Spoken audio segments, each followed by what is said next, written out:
Hey guys, so I wanted to do a video today on my tetraspis. Now I was so excited to get this orchid. I really have a total fascination with orchid species or primary hybrids and everything like that. And I did a video the other day of the difference between species or primary hybrids and the difference between like your very hybridized phalaenopsis that you find in the shops. And the mistakes I had made with this one. Now, as you can see, if you look below the medium, the roots have moisture, but the roots that are above the medium, even though the tips have moisture, they do not collect moisture for some reason. This sphagnum moss I make wet twice a day, and it is just totally bone dry. So the first mistake I made, now I'm making this video because I don't know what this plant is going to do. I don't know if it's going to make it. It suffered a lot of damage literally within 2 weeks. I already, because I don't trust myself, have ordered a backup because I know what I've done wrong.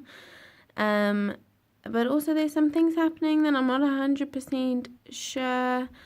And I've made, I guess, a few rookie mistakes, this being my first species orchid. I had, as I've said in previous videos, I moved countries, and where I originally lived, I had tons of orchids, oncidiums, dendrobiums, cattleyas, normal phals. They didn't have phalaenopsis species or primary hybrids in my country, which is why I was so excited to get a primary hybrid, and I've ordered like 4 more species and primary hybrids, including another one of these. This is just a normal tetraspis. So this plant has white blooms with red kind of stripes on. It came with a flower spike with 2 blooms. As you can see, it dried, and then I was really excited because it had another flower spike. But as you can see, let me get in here for you. Sorry, as you can see, the tip is damaged. So this flower spike is not going to bloom for me. It's a sequential bloomer. So who knows, if I bring this one back, you never know. But I just wanted to share with you what I've done wrong so you don't copy my mistakes. The other thing that I've picked up on this orchid, so this leaf curled, and you can see it's got some kind of damage at the end here. I don't know what it is, but it never spread. It didn't seem to come from underneath, and that was just kind of the end of it, I guess. So I wasn't too worried. Then I realized today, if you look at this leaf, it's got a brown mark here. And if you look underneath, it looks even worse. I don't know what it is. I don't know if it's virus. I was worried that maybe it's cold damage because these are warm growers and my environment at the moment is freezing and dry. And at night it gets really cold, but I don't know, but something's not right with this orchid.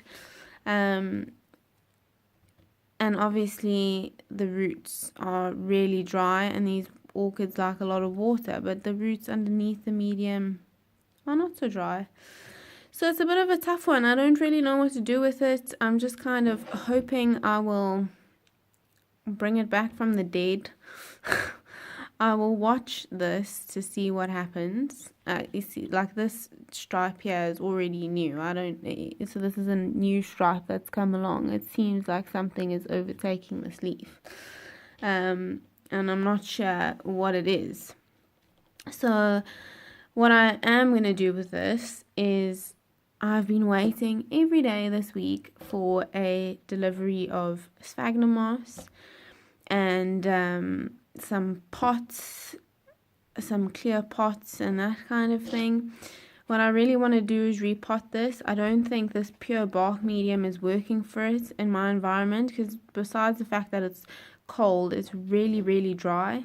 The sphagnum moss dries out so quickly. So what I'm going to do is I'm going to repot this into a different pot. I'm going to mix it mainly sphagnum moss with a little bit of bark, because they do still like airy roots. They don't like their roots suffocated. So I'm going to give it a go and see what happens. I'm also waiting for some fertilizer. I think this might benefit from fertilizer. And I am also getting grow lights, because I really think that this orchid suffers in the cold. I think the cold is really bad for it, and it's not enjoying it. So I'm going to start again. With this orchid while it's still got some life. They are tough orchids. They do bounce back really slowly, but they do bounce back. So I kind of figured if I can save it now, crossing fingers, we can make it work. And if not, I've bought a replacement. So yeah, we'll see what happens.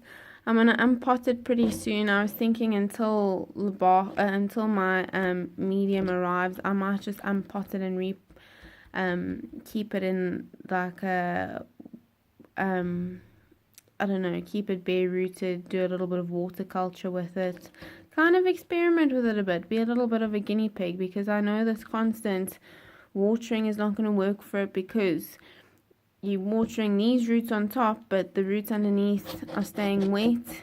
The medium in there is pretty moist. And you're going to end up with rotting below and desiccation above. Not good. So yeah, guys, I just wanted to update you on my little tetraspis.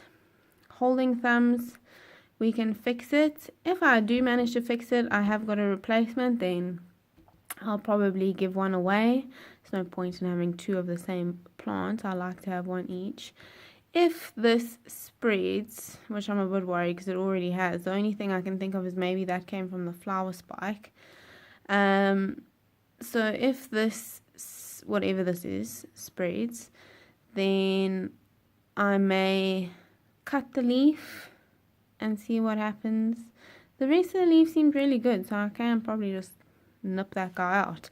It's going to look really ugly though, so we'll see.